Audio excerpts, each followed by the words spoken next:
Bonjour Léonora Miano, merci d'être mon invité. Prix Femina 2013 pour la saison de l'ombre, publié chez Grasset. C'est l'un des grands prix littéraires de l'année pour vous. C'est votre 7e roman après le prix Goncourt des lycéens. C'est un livre important pour vous et c'est une récompense importante. Ah, c'est une récompense importante. C'est un prix extrêmement convoité. Hein, les gens tueraient pour l'avoir. C'est vrai, je suis ravie. Vous m'effrayez, là. Ah, mais je vous assure. C'est vrai. Je vous assure, je vous raconterai ça plus tard. Non, mais alors là, on vous annonce que vous avez donc le prix Femina. C'est un immense bonheur qui vous envahit. Oui, d'autant que je ne partais pas favorite et puis j'étais déjà très contente de faire partie des finalistes. Voilà, moi, mon ego était pleinement satisfait déjà d'être en finale. Prix Femina, évidemment. Votre livre est quelque chose de féminin? Je ne sais pas si je dirais ça comme ça, mais je dirais que les figures féminines y sont importantes, oui. Alors, on va évidemment parler du sujet du livre, c'est la traite négrière et surtout ses conséquences vues d'Afrique. C'est un roman avant toute chose, mais évidemment... Ah oui, bien sûr, c'est un roman avant toute chose, c'est ce que je fais, j'écris des romans. Oui, mais je dirais presque un roman vrai, quelque part. Ben, j'espère, en tout cas du point de vue de la sensibilité qui s'y déploie. Moi, j'ai voulu travailler avant tout sur un matériau humain et pas tellement historique. Donc, travailler sur le vécu intime des populations subsahariennes de l'époque. Comment est-ce que cet événement historique est rentré dans la vie des gens et l'a bouleversé? Oui, c'est-à-dire qu'évidemment, on est dans un village, dans la brousse, oui. Et il y a un incendie, il y a 12 hommes qui disparaissent, et on ne comprend pas ce qui se passe.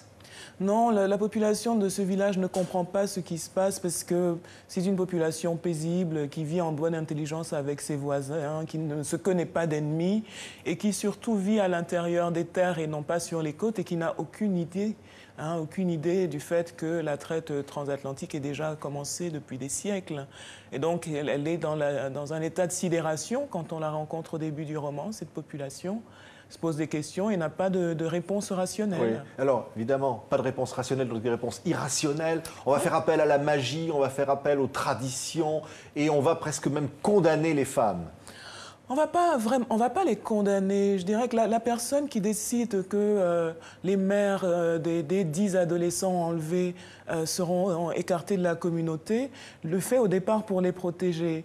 Mais il se trouve évidemment que comme on n'a pas de réponse rationnelle devant ce malheur qui vient d'arriver, la sensibilité humaine cherche des coupables et les voilà très vite désignés, assez aisément désignés. On se dit, même si on n'a pas de preuves, que si c'est arrivé à elle, c'est que peut-être il y a une raison. Oui, et comment se fait-il que certains vont oser briser la coutume pour essayer enfin de savoir la vérité?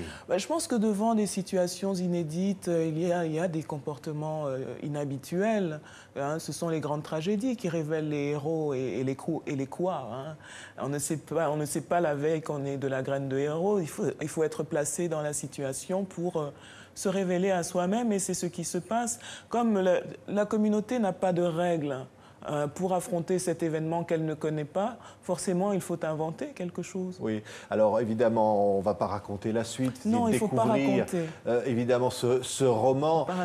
Vous aviez été frappé par un titre de rapport à l'UNESCO sur l'oralité, parce qu'évidemment, c'est l'oralité qui rapporte ce qu'a été la traite négrière. Mais vous aviez été frappé par un titre, vous dites, je vais écrire un livre.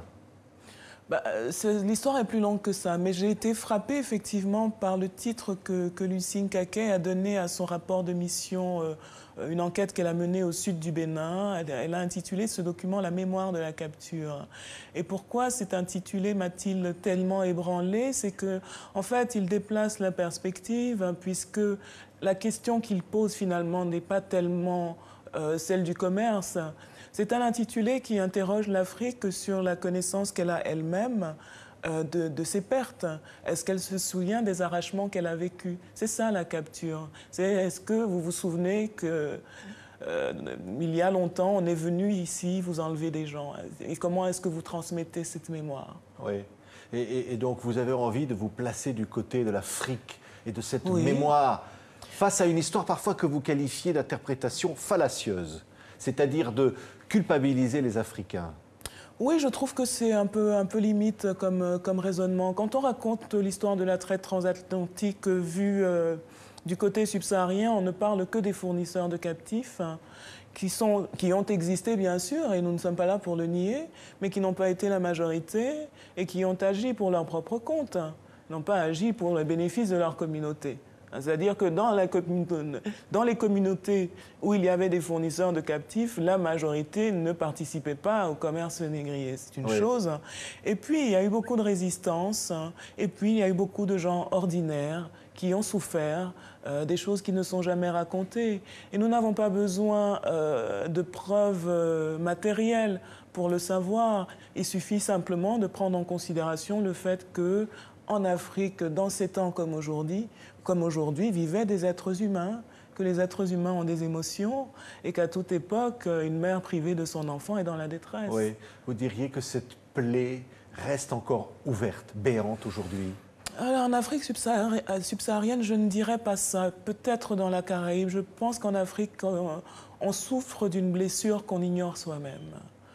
Et c'est donc beaucoup plus pernicieux. C'est-à-dire qu'il y a certainement dans la longue histoire de la traite transatlantique et des traites en général, parce qu'il n'y a pas eu que celle-là, des éléments qui expliquent beaucoup les situations que nous connaissons aujourd'hui. Mais comme nous méconnaissons cette histoire, nous avons un peu de mal à affronter notre présent. Oui, Léonore Amiano, lorsque vous avez reçu ce prix, vous avez parlé de Christiane Taubira et des insultes racistes dont elle est l'objet, et du racisme plus général en France.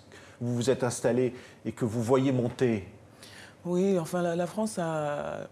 Il y a sans doute toujours eu du racisme. Mais la parole raciste ne s'est jamais exprimée de manière aussi débridée depuis que je vis dans ce pays. Et j'en suis très étonnée, quelquefois déstabilisée.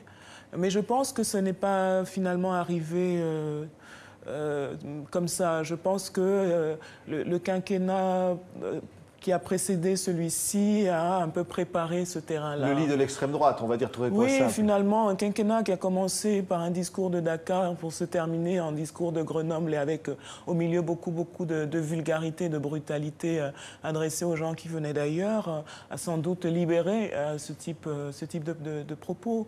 S'agissant de Christiane Taubira, moi j'aurais aimé entendre des voix puissantes, intellectuelles et politiques de ce pays prendre fait et cause pour elle, sans que ce soit des Noirs qui viennent à la télévision se plaindre qu'ils sont offensés. Merci Léonore Amiano. La saison de l'ombre, donc le prix féminin 2013.